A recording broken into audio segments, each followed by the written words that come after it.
Study circle online में आप सभी का मोस्ट वेलकम है। और हम लोग करंट अफेयर्स जुलाई 2021 का पार्ट 1 भाग देखेंगे। इसमें हम लोग परीक्षा के बहुत सारे एग्जाम अभी होने वाले हैं, उसको देखते हुए हम लोग जून, जुलाई और अगस्त इस तीनों पार्ट को हम लोग डालेंगे। तो जुलाई 2021 का करंट अफेयर्स हम लोग उसी कड़ी में देखेंगे। एक शब्द है, एक वर्ड है, INMAS. I for institute, N for nuclear, M for medicine, A for allied और एस फॉर साइंस। इनमास एक इंस्टीट्यूट है जो आपका 2G दवा, 2DG दवा DRDO के माध्यम से डॉक्टर रेड्डीज लेबोरेटरी के सहयोग से विकसित किया गया है। इस दवा का केंद्रीय रक्षा मंत्री श्री राजनाथ सिंह एवं श्री हर्षवर्धन स्वास्थ्य मंत्री ने 17 मई 2021 को लॉन्च किया है। यह दवा कोरोना से संक्रमित रोगियों में ऑक्सीजन की समस्या को समाप्त करने के लिए किया गया है। दूसरा, इसी कड़ी में कोविड रोगियों के लिए विदेशों से तरल ऑक्सीजन एवं अन्य चिकित्सीय सामग्री को लाने के लिए भारतीय नौसेना ने एक ऑपरेशन चलाया था। उस ऑपरेशन का नाम समुद्र सेतु 2 था। उस ऑपरेशन का नाम था समुद्र सेतु 2। नेक्स्ट, 41 वर्षों तक भारतीय नौसेना में बहुमूल्य सेवा दे चुके नौसेना के पहले विध्वंसक युद्ध को INS राजपूत, नौसेना का पहला विध्वंसक कौन था? INS राजपूत, जो 21 मई 2021 को सम्मान पूर्वक इन्हें कार्यमुक्त कर दिया गया, मतलब हटा दिया गया। 4 मई 1980 को पोर्टी जॉर्जिया तत्कालीन USSR में भारतीय नौसेना में विध्वंस पोत के रूप में शामिल किया गया था। यह भारत के थल सेना के किसी रेजिमेंट, राजपूत रेजिमेंट के साथ संबंध किया जाने वाला पहला नौसेना युद्धपोत था। मतलब थल सेना के साथ नौसेना का पहला संबंध करने वाला INS राजपूत पहला युद्धपोत था। फ्रांस से 3 अन्य राफेल विमान प्राप्त होने से अब भारत में राफेलों की कुल विमानों की संख्या 21 हो गई है। मतलब अब तक राफेल जो है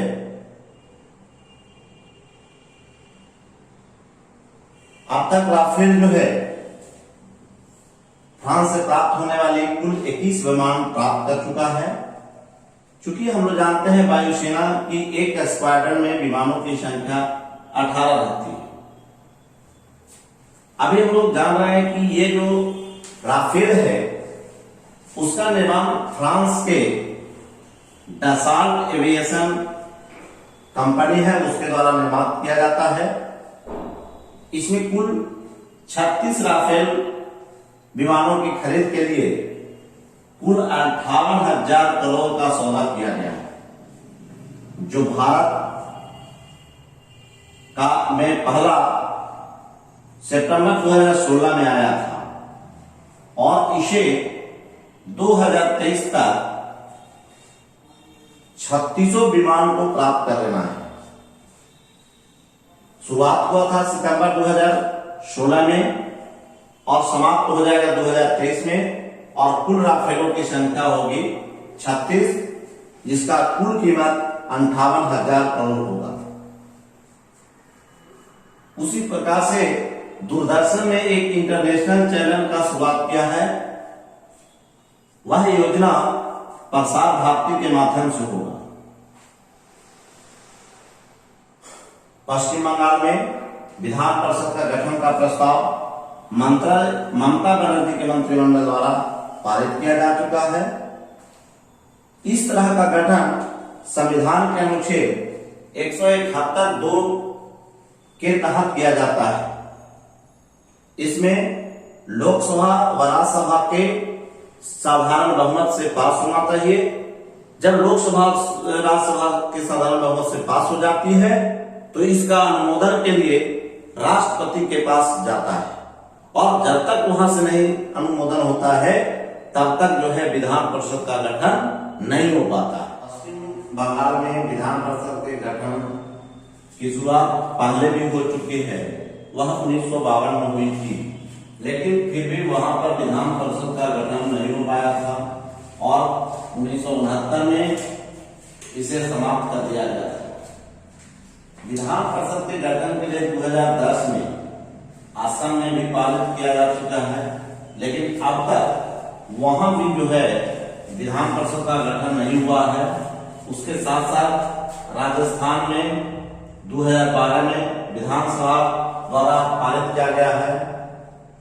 उसी प्रकार से आंध्र प्रदेश में विधान परिषद समाप्त करने के लिए प्रस्ताव राज्य विधानसभा ने 2020 में पारित कर दिया है, लेकिन वह भी मामला केंद्र सरकार में अभी लंबित है। वर्तमान में 6 राज्य में जिनमें विधानमंडल हैं, विधानमंडल द्विसदनीय हैं, और कहने का तात्पर्य है कि विधानसभा के साथ साथ विधान परिषद भी अस्तित्व में है।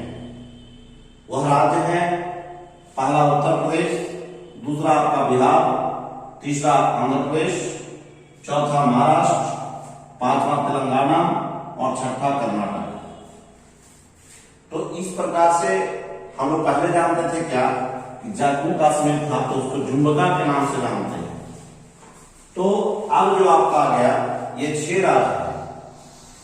ये आपका उत्तर प्रदेश, बिहार, आंध्र प्रदेश, महाराष्ट्र, तेलंगाना और कर्नाटक। अभी हम लोग कुछ दिन पहले बहुत चर्चा में था पीएनबी का घोटाला, जिसके अभियुक्त रहने वाले मेहुल चौकसी ये एंटीगुआ में थे, वहां से फरार हो गए थे और जिन्हें डोमिनिका प्रांत में गिरफ्तार कर लिया गया। ये मेहुल चौकसी नीरव मोदी के मामा हैं। चूंकि हम लोग जानते हैं नीरव मोदी बहुत ही चर्चित व्यक्ति थे जो आपका पीएनबी घोटाला से संबंधित थे। हम लोग अभी फिलहाल हमारे मई और लास्ट में 2 तरह का तूफान आया था। एक अरब सागर से ताउकते तूफान आया था जो 18 मई 2021 को गुजरात के सौराष्ट्र प्रांत से टकराया, और टकराने के बाद 2 राज्य गुजरात और महाराष्ट्र को प्रभावित किया। एक राज्य गुजरात है और दूसरा और महाराष्ट्र। उस तूफान का नाम था ताउकते। दूसरा तूफान जो देश के पूर्वी तट पर आया, बंगाल की खाड़ी की तरफ आया, उस तूफान का नाम था यस, जो आपका 23 और 24 मई को आया था। इससे भारी तबाही जो है उड़ीसा और पश्चिम बंगाल को उठाना पड़ा था। तो ना 2 तूफान, एक यस है और दूसरा ताउकते है, जो हमारा मई और मई के लास्ट में आया था। महेश जेठमलानी, हम जेठमलानी का नाम अरुण, एक जेठमलानी का वकील है महेश जेठमलानी, और स्वप्न दास गुप्ता को राज्यसभा के सदस्य के रूप में मनोनीत किया गया है। भारत और ब्रिटेन के प्रधानमंत्री के बीच वर्चुअल शिखर वार्ता 4 मई 2021 को हुआ, जो जिसे हम लोग कहते हैं वीडियो कॉन्फ्रेंसिंग के माध्यम से ये वर्चुअल तरीके से बैठक हुई। ये कोरोना काल चल रहा है, जिसके कारण कोई भी बैठक, सरकार की जो बैठक हो रही है वो वर्चुअल माध्यम से हो रही है। भारत व यूरोप संघ का 16वां शिखर सम्मेलन 8 मई 2021 को हुआ। इसमें पुर्तगाल को यूरोपीय परिषद का अध्यक्ष बनाया गया था और इनकी भी मेजबानी वर्चुअल तरीके से की गई। तो क्वेश्चन में हमारा पूछेगा कि भारत और यूरोपीय संघ के बीच 16वां जो आपका वर्चुअल मीटिंग हुआ, उसके यूरोपीय अध्यक्ष कौन थे? तो वो पुर्तगाल थे, जिन्होंने वर्चुअल मीटिंग के माध्यम से भारत और यूरोपीय संघ का बैठक करवाया। यूरोपीय परिषद के अध्यक्ष चार्ल्स मिशेल हैं, जबकि यूरोपीय आयोग के अध्यक्ष उर्सुला वॉन डेर हैं। नेपाल में संसद को पुनः गठन कर नए चुनाव की घोषणा नवंबर 2021 में राष्ट्रपति ने एक निर्देश जारी कर दिया है।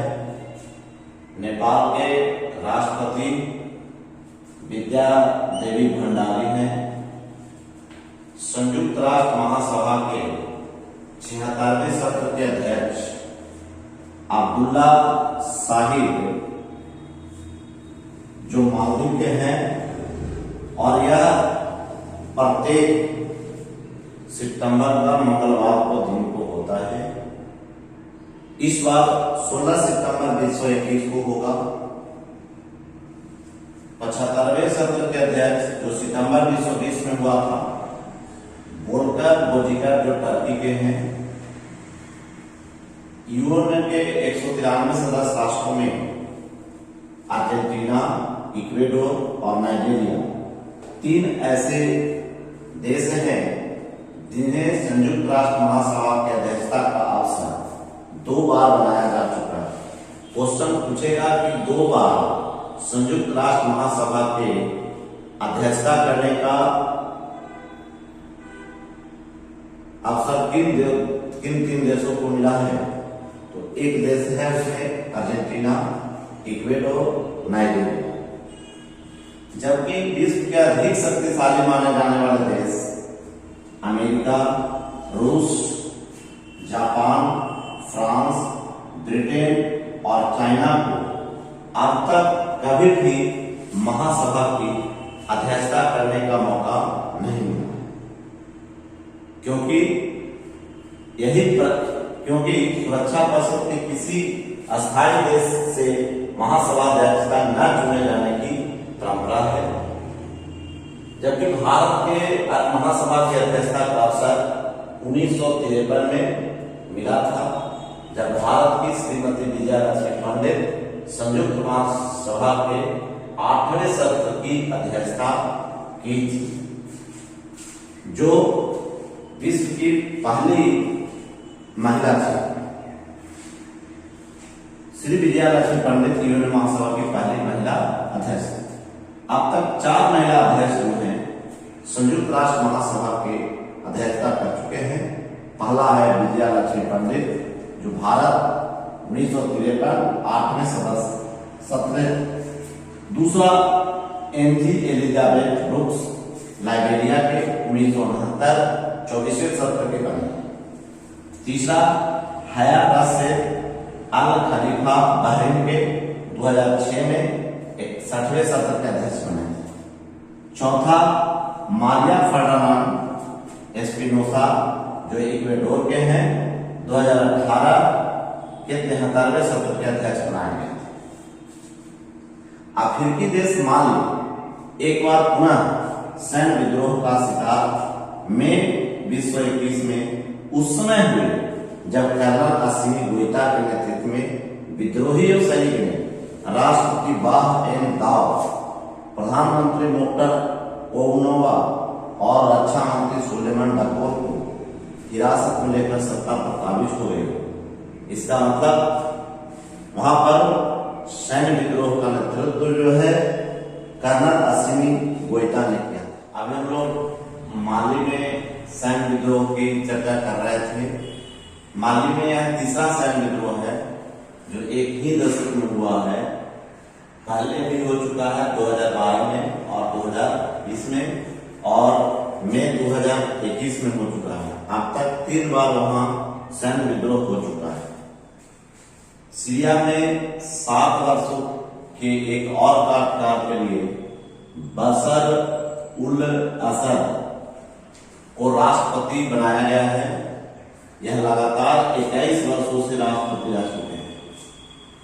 इजराइल और फिलिस्तीन के बीच 11 दिन का भीषण युद्ध के पश्चात युद्ध को विराम दिया गया कि इजराइल और फिलिस्तीन देश में 11 दिन बहुत ही बड़ा भीषण युद्ध हुआ और युद्ध के बाद उसको विराम दे दिया गया।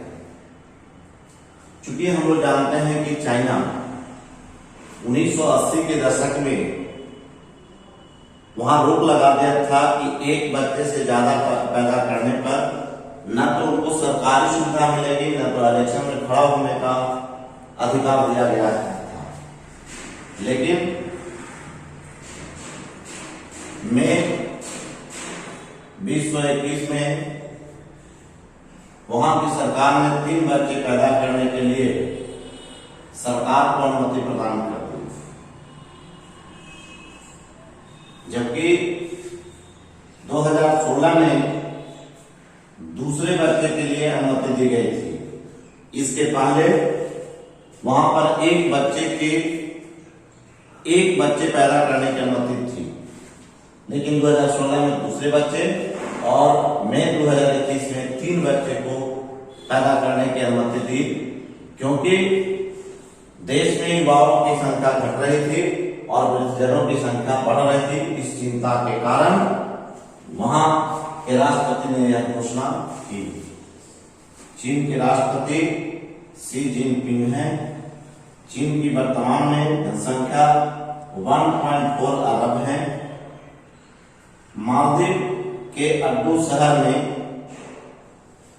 भारत का वाणिज्य दूतावास खोलने का निर्णय लिया गया है। अभी एक बहुत ही प्रचलित G-SAT government security acquisition programme, जो अर्थव्यवस्था में तरलता प्रवाह बढ़ाने के लिए खुले बाजार की क्रियाओं के तहत सरकार प्रतिभूतियों को क्रय विक्रय खुले बाजार में किया जाता है।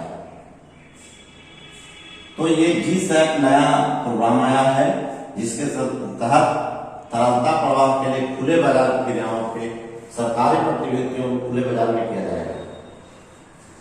राष्ट्रीय लोक दल के नए अध्यक्ष जयंत चौधरी को बनाया गया है, जबकि सीबीआई के नए निदेशक सुबोध कुमार जायसवाल को बनाया गया है। राष्ट्रीय मानवाधिकार आयोग का गठन भारत में 1993 में की गई थी। इनके पहले अध्यक्ष रामनाथ मिश्र हैं, जबकि राष्ट्रीय मानवाधिकार आयोग के वर्तमान अध्यक्ष श्री अरुण कुमार मिश्र हैं। राज्यसभा के उपाध्यक्ष deputy chairman of Rajya Sabha Harivansh Narayan Singh हैं, जबकि राज्यसभा के विपक्ष के नेता मल्लिकार्जुन खड़गे को बनाया गया है। रॉ के निदेशक समंत कुमार गोयल हैं। रॉ का फुल फॉर्म होता RAW रिसर्च